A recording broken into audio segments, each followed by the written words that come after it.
Winner point को subscribe कीजिए और बेल आइकन को प्रेस कीजिए। Hello everyone, welcome back to winner point education. मैं अमिता त्रिपाठी, आपकी हिंदी संस्कृत टीचर। आज मैं आपके लिए कक्षा 11 आरोह भाग 1 से नमक का दरोगा शीर्षक लेकर आई हूँ, जो कि आपके गद्य खंड से अवतरित है। आज मैं इसके आपको कुछ प्रश्नोत्तर बताऊंगी जो बहुत ही महत्वपूर्ण है, आपकी परीक्षा में आते हैं। पाठ के साथ के, पाठ के आसपास के और भी कुछ महत्वपूर्ण प्रश्न हैं जो आपके लिए बहुत ही महत्वपूर्ण है, उसकी आपको जानकारी होना आवश्यक है। तो वीडियो प्रारंभ करने से पहले मैं आपसे अनुरोध करती हूँ, यदि आप मेरे चैनल पर बिल्कुल नए हैं तो मेरे चैनल को तुरंत सब्सक्राइब कीजिए, लाइक कीजिए, शेयर कीजिए और कमेंट्स जरूर दीजिए। तो आइए वीडियो प्रारंभ करते हैं समय व्यतीत ना करते हुए। पाठ पुस्तक के कुछ प्रश्न उत्तर जो कि इस प्रकार हैं। पहला प्रश्न है, कहानी का कौन सा पात्र आपको सर्वाधिक प्रभावित करता है और क्यों? कहानी आपने जो पढ़ी होगी, नमक का दरोगा में क्या होता है, कौन इसमें पात्र है, तो उसी के आधार पर ये प्रश्न पूछे गए हैं, उसी का आपको उत्तर देना है। तो पहले प्रश्न का उत्तर ये है कि हमें इस कहानी का पात्र वंशीधर सबसे अधिक प्रभावित करता है, क्योंकि वह ईमानदार, शिक्षित और कर्तव्य परायण व्यक्ति है, धर्मनिष्ठ व्यक्ति है। जैसा कि उनके पिता ने कहानी में उन्हें कुछ बेईमानी का पाठ पढ़ाया था कि घर की दयनीय दशा का हवाला भी दिया था। क्या दिया था कि मैं घर में मेरे अनुभव के अनुसार मैं तुम्हें बता रहा हूँ कि दयनीय स्थिति क्या है घर की। लड़कियां घास फूस की तरह बड़ी हो रही हैं और कर्जा सिर पर है। यही सारी चीजें बताते हुए उन्हें अपने दयनीय स्थिति का हवाला दिया था, परंतु वह सब के विपरीत ईमानदारी का व्यवहार करते हैं। कौन करता है? वंशीधर। वह स्वाभिमानी है। अदालत में उनके खिलाफ गलत फैसला लिया गया, परंतु उसने स्वाभिमान नहीं खोया। उसकी नौकरी भी छिन गई जिसके चलते, लेकिन कहानी के अंत में क्या होता है, उसकी ईमानदारी का फल उसे मिलता है। पंडित अलूपीदीन ने उसे उन्हीं की ईमानदारी के चलते अपनी सारी जायदाद का आजीवन मैनेजर भी नियुक्त किया और उन्हें उनकी नौकरी भी पुनः प्राप्त हो गई। दूसरा प्रश्न देखते हैं, नमक का दरोगा कहानी में पंडित अलूपीदीन के व्यक्तित्व के कौन से दो पहलू पक्ष उभर कर आते हैं, उसके बारे में पूछा है। तो क्या पक्ष उभर कर आते हैं उसे हम देख लेते हैं। उत्तर में, पंडित अलूपीदीन अपने क्षेत्र के नामी गिरामी सेठ थे। सभी लोग उनसे कर्ज लेते थे, उनके ऋणी थे। उनको व्यक्तित्व एवं शोषक महाजन का सा कहा जाता था, पर उन्हें सत्यनिष्ठा का भी मान किया। उनके व्यक्तित्व की विशेषताएं निम्नलिखित हैं। यदि आपसे पूछा जाए तो आप उन्हें इस तरह से बताएंगे कि वो लक्ष्मी के उपासक थे। लक्ष्मी उनके घर में थी। उन्हें धन का अटूट विश्वास था। उन्हें अपने धन पे अटूट विश्वास था। वो सोचते थे कि हम धन के बलबूते पर अपने पूर्ण जीवन को अपने मुट्ठी में कर लेंगे, लेकिन ऐसा होता नहीं है। लक्ष्मी चलायमान होती हैं, वो कहीं पर भी चली जाती हैं। तो मनुष्य को लक्ष्मी यानी धन पर घमंड नहीं करना चाहिए। धन तो कहीं भी आता जाता है। यदि मनुष्य परिश्रम करता है तो उसे धन की कदापि कमी नहीं होती है। तो लक्ष्मी उपासक में देखेंगे कि उन्हें धन पर अटूट विश्वास था। वे सही गलत दोनों ही तरीकों से धन कमाते थे, तभी उनके पास पैसा ही था। नमक का व्यापार इसी की मिसाल है उनकी। साथ ही वे कठिन घड़ी में धन को ही अपना एकमात्र हथियार मानते थे। उन्हें विश्वास था कि इस लोक से उस लोक तक संसार का प्रत्येक काम लक्ष्मी की ही दया से संभव हो सकता है। इसलिए वंशीधर की धर्मनिष्ठा पर उन्होंने उछल उछल कर वार किया था। जैसा कि आपने कहानी में पढ़ा होगा कि वो 5 से 10, 10 से 20, 20 से 30, 30 से 40, 50 तक उन्होंने बोली लगाई कि इतने पर निपटारा हो जाए, उन्हें छोड़ दिया जाए, लेकिन ऐसा नहीं होता है। धन के ऊपर धर्म की विजय होती है। दूसरा है ईमानदारी के कायल, धन के उपासक होते हुए भी उनकी ये विशेषता थी। उन्होंने वंशीधर की ईमानदारी का सम्मान किया, उसी के चलते तो वो उनके घर जाते हैं, उन्हें इज्जत से आने की बात करते हैं। तो वे स्वयं उनके द्वार पर पहुंचे और उसे अपनी सारी जायदाद सौंपकर मैनेजर के स्थायी पद पर नियुक्त किया। उन्हें अच्छा वेतन, नौकर चाकर, घर आदि देकर इज्जत बख्शी। तो ये उनकी उदारता का ही प्रमाण है। अगला प्रश्न देखते हैं। कहानी के लगभग सभी पात्र समाज की किसी न किसी सच्चाई को उजागर करते हैं।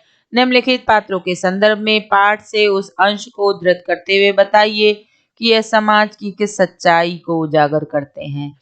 तो इस प्रश्न में इन तीनों के बारे में बताया है, इस पे टिप्पणी आपको करनी है। पहला है वृद्ध मुंशी। वृद्ध मुंशी के बारे में आपको बताना है। तो आइए देखते हैं कि वृद्ध मुंशी यह वंशीधर का पिता है जो भ्रष्ट चरित्र का प्रतिनिधि है। इसे धन में ही सब कुछ दिखाई देता है। यह अपने बच्चों को ऊपर की कमाई तथा आमदनी के शोषण की सलाह देता है। पाठ में यह अंश उसके विचारों को व्यक्त करता है। क्या अंश है देखते हैं कि उनके पिता एक अनुभवी पुरुष थे। समझाने लगे, बेटा घर की दुर्दशा देख रहे हो, ऋण के बोझ से दबे हुए हैं, लड़कियां हैं कि घास फूस की तरह बढ़ती ही चली जा रही, मैं कगारे का वृक्ष हो रहा हूँ, ना मालूम कब गिर पड़ूं। अब तुम ही घर के मालिक मुख्तार हो, मैंने सारी जिम्मेदारी बागडोर अब तुम्हारे ही हाथ है। नौकरी में ओहदे की ओर ध्यान मत देना, यह तो पीर का मजार है।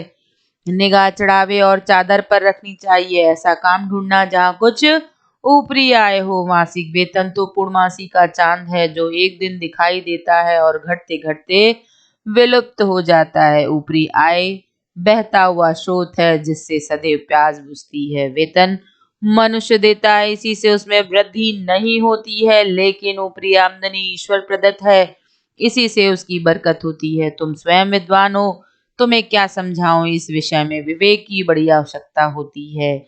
मनुष्य को देखो, उसकी आवश्यकता को देखो और अवसर को देखो, उसके उपरांत जो उचित समझो करो। गरज वाले आदमी के साथ कठोरता करने में ही लाभ है, लेकिन बेगरज को दांव पर पाना जरा कठिन होता है। इन बातों को निगाह में बांध लो, यह मेरा जन्म भर की कमाई है।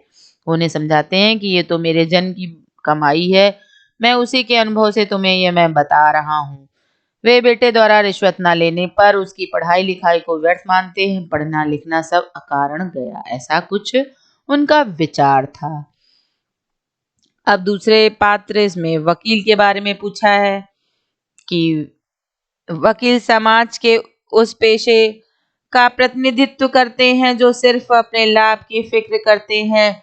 उन्हें न्याय अन्याय से कोई मतलब नहीं होता, उन्हें धन से मतलब होता है। अपराधी के जीतने पर भी वे प्रसन्न होते हैं। वकीलों ने यह फैसला सुना और उछल पड़े। स्वजन बांधुओं ने रुपयों की लूट की, उदारता का सागर उमड़ पड़ा, उसकी लहरों ने अदालत की नींव तक हिला दी।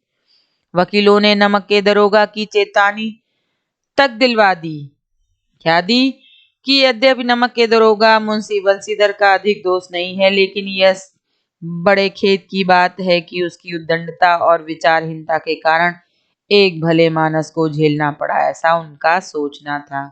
नमक के मुकदमे की बड़ी हुई नमक हलाली ने उसके विवेक और बुद्धि को भ्रष्ट कर दिया था। भविष्य में उसे होशियार रहना चाहिए, ऐसा उनका विचार था। अगला है शहर की भीड़। शहर की भीड़ शहर की भीड़ तमाशा देखने का काम करती है। ये उस समय की बात बताई है इसमें जब उन्हें लेकर जा रहे होते हैं पंडित अलोपी दीन को बदलू सिंह, उस समय की घटना है।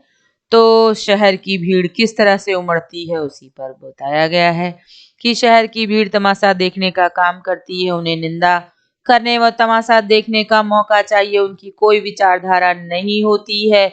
अलोपी दीन की गिरफ्तारी पर शहर की भीड़ प्रतिक्रिया देखिए। दुनिया सोती थी पर दुनिया की जीभ जागती थी। सवेरे देखिए तो बालक वृद्ध सबके मुंह से यही बात सुनाई देती। जिसे देखिए वही पंडित जी के इस व्यवहार पर टीका टिप्पणी कर रहा था। निंदा की बौछारें हो रही थी। मानव संसार में अब पापी का पाप कट गया। पानी को दूध के नाम से बेचने वाला ग्वाला, कल्पित बनाने वाले सेठ और साहूकार, ये सब के सब देवताओं की भांति गढ़ने चला रहे थे। सब दूसरे दिन पंडित लोपीदीन अभियुक्त होकर कांस्टेबलों के साथ हाथों में हथकड़ियां, हृदय में ग्लानि और क्षोभ भरे लज्जा से गर्दन झुकाए अदालत की तरफ चले तो सारे शहर में हलचल सी मच गई। मेलों में कदाचित आंखें इतनी व्यग्र न होती होंगी, भीड़ के मारे छत पर दीवारों में कोई भेद ना रहा। अर्थात कहने का तात्पर्य है कि जब वो जा रहे थे तो उनको देखने के लिए इतनी भीड़ उमड़ पड़ी कि मानो कहीं वो पे दीवार ही तोड़कर बाहर ना आ जाए। माने इतनी भीड़, आताताई भीड़ उनके देखने के लिए आतुर हो गई। तो आपने देखा कि शहर की भीड़ वकील और मुंशी बंसीधर के पिता के बारे में क्या बताया गया। अगला प्रश्न देखते हैं, प्रश्न नंबर 4। निम्न पंक्तियों को ध्यान से पढ़िए। नौकरी में औहदे की ओर ध्यान मत देना, यह तो पीर का मजार है। निगाह चढ़ावे और चादर पर रखनी चाहिए। ऐसा काम ढूंढना जहां कुछ ऊपरी आय हो। मासिक वेतन तो पूर्णमासी का चांद है जो कि एक दिन दिखाई देता है और दूसरे दिन घटते घटते लुप्त हो जाता है। ऊपरी आय बहता हुआ स्रोत है जिससे सदैव प्यास बुझती है। वेतन मनुष्य देता है, इसी से उसमें वृद्धि नहीं होती है। ऊपरी आमदनी ईश्वर के द्वारा दी जाती है, इसी से उसमें बरकत होती है। तुम स्वयं विद्वान हो, तुम्हें क्या समझाऊं। तो ये गद्यांश हैं, कुछ पंक्तियां हैं जिससे प्रश्न पूछे गए हैं। इसी तरह से आपका पूरे पाठ से कोई भी पैरा, आपको कोई भी गद्यांश का एक टुकड़ा दे दिया जाएगा, उसी से आपको प्रश्न किए जाएंगे। उदाहरण स्वरूप है, इसी तरह से कोई भी पैरा आपको पूछा जा सकता है। पहला है जैसे कि यह उक्ति किसकी है। यह उक्ति कथन नौकरी पर जाते हुए अपने पुत्र को हिदायत देते हुए कौन कहता है, वृद्ध मुंशी जी ने कही थी। दूसरा प्रश्न है, मासिक वेतन को पूर्णमासी का चांद क्यों कहा गया। कि जिस प्रकार पूरे महीने में सिर्फ एक बार पूरा चंद्रमा दिखाई देता है, वैसे ही वेतन भी पूरा एक ही बार दिखाई देता है। उसी दिन से चंद्रमा का पूर्ण गोलाकार घटते घटते लुप्त हो जाता है, वैसे ही उसी दिन से वेतन भी घटते घटते समाप्त हो जाता है। इन समानताओं के कारण मासिक वेतन को पूर्णमासी का चांद कहा गया। जिस तरह से 15 दिन चंद्रमा घटते घटते कम हो जाता है और अमावस्या आ जाती है, उसी तरह से ये भी होता है। अगला प्रश्न है, क्या आप एक पिता के इस वक्तव्य से सहमत हैं। उत्तर है, एक पिता के द्वारा पुत्र को इस तरह का मार्गदर्शन देना सर्वथा अनुचित है। कोई भी होगा वो यही अपना प्रमाण देगा, यही उसका मंतव्य होगा, वक्तव्य होगा। उसकी मंशा यही होगी कि इस तरह से किसी भी पिता को अपने पुत्र को मार्गदर्शन नहीं देना चाहिए। उसे अच्छी ही राय देनी चाहिए, अच्छे विचारों के द्वारा उसे समझाना चाहिए, उसे उसके कर्तव्य के बारे में ज्ञान कराना चाहिए। जिस तरह से मुंशी बंसीधर के पिता ने किया, वैसा कदापि नहीं करना चाहिए। माता पिता का कर्तव्य बच्चों में अच्छे संस्कार डालना होता है, सत्य और कर्तव्य निष्ठा बताना है। ऐसे में पिता के ऐसे वक्तव्य से हम सहमत नहीं हैं। अगला प्रश्न है कि नमक का दरोगा कहानी के कोई 2 अन्य शीर्षक बताते हुए उसके आधार को भी स्पष्ट कीजिए। इस कहानी के अन्य शीर्षक क्या हो सकते हैं। सत्य की जीत, यानी ईमानदारी की उनकी जीत हुई, वो सत्य पर अपने टिके रहे और एक दिन उसी की विजय उनकी हुई। तो इस कहानी में सत्य शुरू में भी प्रभावी रहा है, अंत में भी वंशीधर के सत्य के सामने अलोपीदीन को हार आखिर माननी ही पड़ी थी। और दूसरा शीर्षक ये भी हो सकता है, ईमानदारी। वंशीधर ईमानदार था, वह भारी रिश्वत से भी नहीं प्रभावित हुआ। अदालत में उसे हार मिली, नौकरी छूटी, परंतु उसने ईमानदारी का त्याग नहीं किया। अंत में अलोपीदीन स्वयं उसके घर पहुंचा और इस गुण के कारण उसे अपनी समस्त जायदाद का मैनेजर भी नियुक्त किया। अगला प्रश्न है, कहानी के अंत में अलोपीदीन के वंशीधर को नियुक्त करने के पीछे क्या कारण हो सकते हैं। तर्क सहित उत्तर दीजिए। आप इस कहानी का अंत किस प्रकार करते हैं, इसी का उत्तर देना है। तो उत्तर देखिए, कहानी के अंत में अलोपीदीन द्वारा वंशीधर को नियुक्त करने का कारण तो स्पष्ट रूप से यही है कि उसे अपनी जायदाद का मैनेजर बनाने के लिए एक ईमानदार व्यक्ति मिल गया था और किसी पर वो भरोसा नहीं कर सकते थे। उन्होंने उसका प्रमाण अपनी गिरफ्तारी के द्वारा देख ही लिया था। दूसरा, उसके मन में आत्मग्लानि का भाव भी था कि मैंने इस ईमानदार की नौकरी छिनवाई। उन्हें ऐसा भी ग्लानि महसूस हुई कि मेरे द्वारा उसकी नौकरी गई, तो इससे कुछ सहायता प्रदान करूं। अतः उन्होंने एक तीर से दो शिकार कर डाले। जहां तक कहानी के समापन की बात है, प्रेमचंद के द्वारा लिखा गया समापन ये सबसे ज्यादा उचित है, पर समाज में ऐसा सुखद अंत किसी ईमानदारी को ही मने अंत किसी ईमानदार को ही देखने को मिलता है। अक्सर अपमान ही मिलता है। तो जो इसकी कहानी का अंत हुआ वो बहुत ही सुखद रहा। तो छात्रों, मैं आपको अपने अगले वीडियो में आगे के प्रश्नोत्तर के बारे में बताऊंगी, उसको आपको समझाऊंगी। तो अब समय समाप्त हो चुका है। आप यदि मेरे चैनल पर बिल्कुल नए हैं तो उसे तुरंत सब्सक्राइब कीजिए, लाइक कीजिए, कमेंट्स कीजिए। मैं आपको अपने अगले वीडियो में रमक का दरोगा के भाग 2 में पुनः मिलूंगी। तब तक के लिए धन्यवाद।